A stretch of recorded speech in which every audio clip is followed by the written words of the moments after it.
सरकार मांगे या ना माने, सरकार मानेगी तो भी हम पेंशन लेंगे और नहीं मानेगी तो दूसरे से पेंशन लेंगे।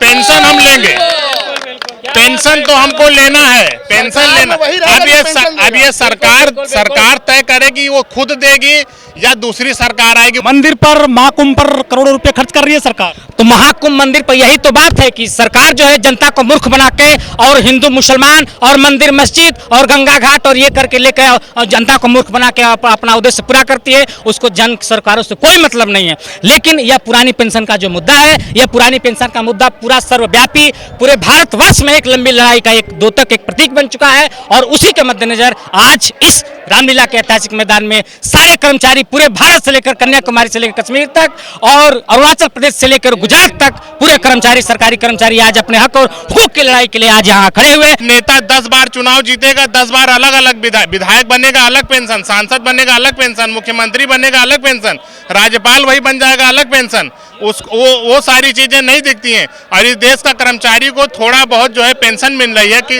पारिवारिक पेंशन मिल रही है, उसके लिए जो है इनको इतनी टेंशन है।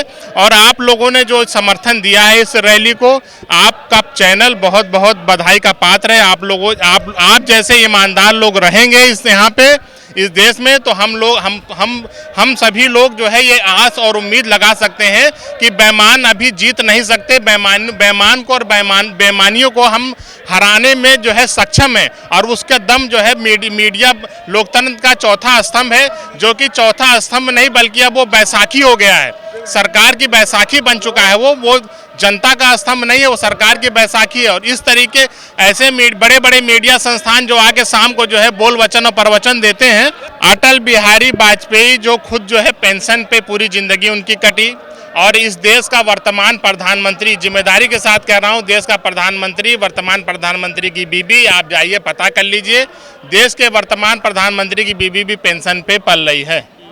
सर पेंशन मुद्दा है बड़ा लग रहा है देश में आपको? सबसे बड़ा हिंदू मुस्लिम बड़ा मुद्दा है सर। सबसे बड़ा देखिए, हिंदू मुस्लिम अब ये चल नहीं पाएगा इनका सब वाला मामला। देखिए चलने दीजिए उसको, वो अब चलेगा नहीं, क्योंकि बुद्धिजीवी वर्ग जाग उठा है। और हरिशंकर परसाई की जो लाइन है ना कि जब जनता जो है सड़क पे आ जाती है तो संसद जो है आवारा नहीं होती है, और संसद जब आवारा होती जब जनता जो है सड़क पे नहीं होती है। मेरा नाम बजरंग यादव है, मैं चंदौली की धरती से आया हूँ, अटेवा का एक उत्तर प्रदेश से। जी बिल्कुल जिम्मेदार सिपाही हूँ। और आज जैसा कि आप देख रहे हैं, सबसे पहले आपके चैनल को बहुत बहुत हार्दिक शुभकामनाएं कि आप ऐसे जनहित के और बहुत ही ज्वलंत मुद्दे को लेकर के आप उठा रहे हैं और रामलीला के इस ऐतिहासिक मैदान में आप हमारे बीच हैं। हम आपको हृदय से। अच्छा यादव जी, आपको पेंशन चाहिए या हिंदू धर्म मजबूत चाहिए, सनातन चाहिए, राम मंदिर चाहिए? जी सर, देखिए सबसे पहली बात यह है कि यहाँ संविधान में लिखा गया है कि जो राज्य है वह कल्याणकारी उद्देश्यों को पूरा करेगा। यहाँ जाति धर्म मजहब वर्ग संप्रदाय का कोई मतलब नहीं है। यहाँ सिर्फ हमारे अपने भविष्य की गारंटी, हमारे बुढ़ापे की लाठी जो हमारी पुरानी पेंशन है, हम उसके हक और हुकूक और उसकी आवाज़ को लामबंद करने के लिए यहाँ खड़ा है। यहाँ हिंदू मुस्लिम और वर्ग संप्रदाय का कोई मतलब नहीं है। लेकिन एक मिनट, अगर हम किसी सरकारी कर्मचारी हैं, मान लीजिए हम शिक्षक हैं या रेलवे कर्मचारी हैं या जलकल विभाग के हैं या पोस्ट ऑफिस कर्मचारी हैं, तो वहाँ हमारी नियुक्ति किसी जाति धर्म को देखकर तो नहीं हुई है।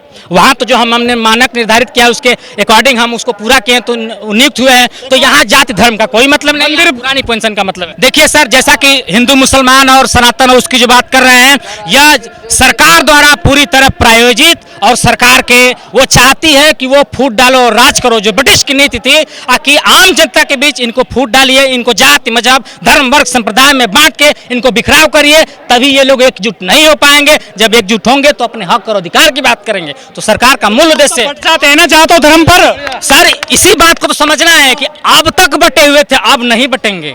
2022 में भी यही कह रहे थे आप। 2022 में कह रहे थे, वो तो सरकार, जितनी भी सरकारें हैं वो सारी सरकारें जो है अपने वोट के लिए जाति धर्म मजहब सब करती हैं। हमें किसी सरकार से कोई मतलब नहीं है, हमें अपने पुरानी पेंशन से मतलब है। हमें पुरानी पेंशन और जो स्वास्थ्य चिकित्सा रोड बिजली सड़क ये जो बनवाने की बात करते हैं उससे हमको मतलब है। हमें किसी हिंदू मुस्लिम मुसलमान से कोई मतलब नहीं है। वो वोट तो उसी में मिलता है ना, वोट मिलता है।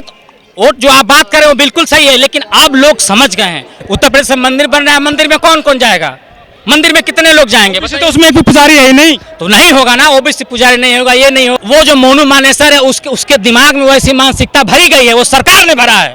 वो पूरी तरीके से नियोजित और प्रायोजित एक वर्ग के प्रति, एक धर्म के प्रति जो गंदी मानसिकता है वो भरी गई है। इस भारत में राष्ट्रवादी होने की पहली शर्त यह है कि आप मुसलमानों के प्रखर विरोधी हों।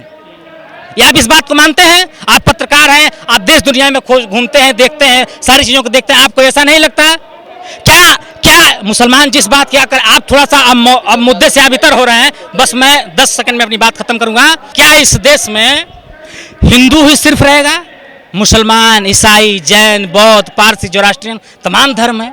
हमारे धर्म, जिस सनातन की आज बात लोग कर रहे हैं, वो सनातन तो सर्वधर्म संभाव की बात करता है, वसुधैव कुटुंबकम की बात करता है। वह मानता है कि इस देश में जो लोग हैं वह भारतीय हैं, वह किसी धर्म, जाति, वर्ग, संप्रदाय में नहीं बटे हुए हैं। अब सर ये पुरानी पेंशन की बात कर रहे हैं, हम उस मुद्दे पे आते हैं।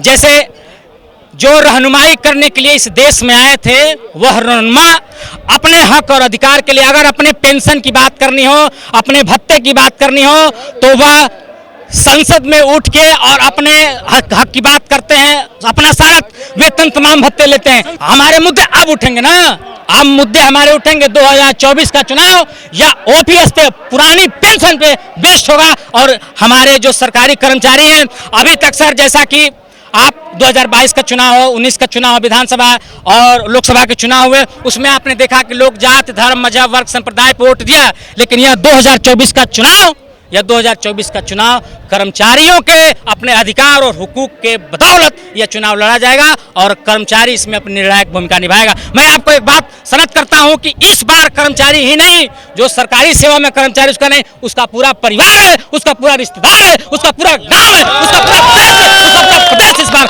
लड़ा रहेगा और पुरानी पेंशन इस बार बहाल करके मनाएंगे, पूरे दावे के साथ, डंके के चोट पे कह के जा रहा हूँ। लेकिन मोदी जी ने मशीन भेजी चंद्रमा पर, जो इसरो के वैज्ञानिक, उनकी तनख्वाह नहीं मिली अभी तक भी।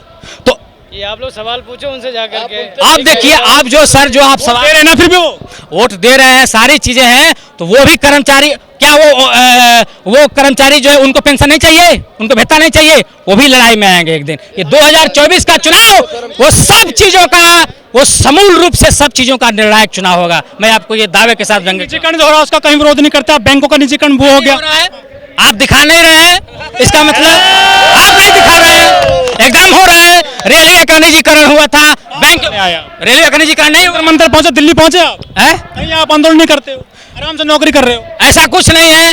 जो तब ये जो शिक्षा के लिए आगे आए आप, बिल्कुल शिक्षा के लिए संसद से सड़क तक की लड़ाई लड़ी गई है। तब एनईपी का विरोध किया आपने? एनईपी का विरोध बिल्कुल, हम अपने स्थानीय स्तर पे एनईपी का विरोध किए। और एनईपी में अच्छा, आप जो है शिक्षा, मतलब एनईपी से क्या पूर्वाग्रह से ग्रसित है आप एनईपी के बारे में क्या जानते हैं? यहाँ लोग क्या जानते हैं एनईपी के बारे में? एनईपी के बारे में कुछ चीजें बहुत अच्छी हैं, कुछ चीजें बिल्कुल पूरी तरीके से कारपोरेट और जो प्राइवेट घराने हैं उनको सौंपी गई है।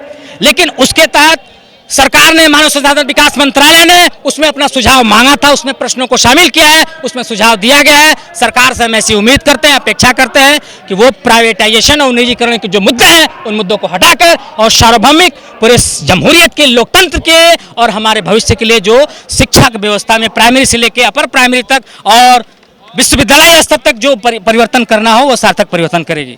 अमीर खुसरो, अशरफ इंटर कॉलेज माहौल, आजमगढ़ से मैं आया हूँ। अच्छा, आजमगढ़ से आए आप? जी, सबसे पहले मैं आपको धन्यवाद देना चाहता हूँ कि आपके इस चैनल ने जो है इतनी देर से घंटों आप धूप में खड़े होके हमको जो है समर्थन दे रहे हैं, इसके लिए मैं आपका तहे दिल से शुक्रगुजार हूँ। और सभी लोग आप जो है बधाई के पात्र हैं। आपका चैनल धूप में खड़ा होके कवरेज दे रहा है। और नंबर दूसरी बात कि देश का गोदी मीडिया जो तैमूर का खाना कब खाता है, पानी कब पीता है, गोदी मीडिया को ये मालूम है कि तैमूर खाना कब खाते हैं और पानी कब पीते हैं। और इस गोदी मीडिया को इतना बड़ा पूरे देश से जो है खचाखच मैदान भरा हुआ है, पूरे देश के लोग और सारे बुद्धिजीवी वर्ग यहाँ पे उपस्थित है और कोई भी गोदी मीडिया नहीं दिख रहा है। ये जो है डाकू, चोर और बदमाश जितने भी लोग हैं, इन सबों का अब जो है डब्बा बंद होने वाला है, इनका 24 में बिस्तरा गोल होने वाला है। हमारी पेंशन को ये बोझ बता रहे हैं। 60 साल हम आपके लिए दे रहे हैं, इस देश के लिए 60 साल हम मेहनत कर रहे हैं और ये हमको बाद में पेंशन के लिए कह रहे हैं कि ये बोझ है। और अपने जो है 1 सेकंड में अपने अपने अदानी और अंबानी भाइयों को 1 सेकंड में जो है कर्जा करोड़ों माफ हो जाता है, वो बोझ नहीं है इस देश के लिए। जैसे वो चुने गए वैसे वो हटेंगे भी, जैसे वो चुने। कहते हैं चोरी टाइट आज मुसलमानों की, आप भी एक मुस्लिम समुदाय से आते हैं, क्या लगता है, डर लगता है क्या समाज में?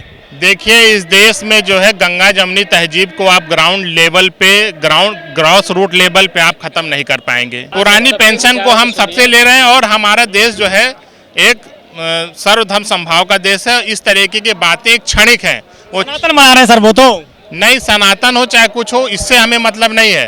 वो जो है सनातन धर्म तो उसी में मिलता है। सनातन धर्म तो वसुधैव कुटुंबकम की बात करता है।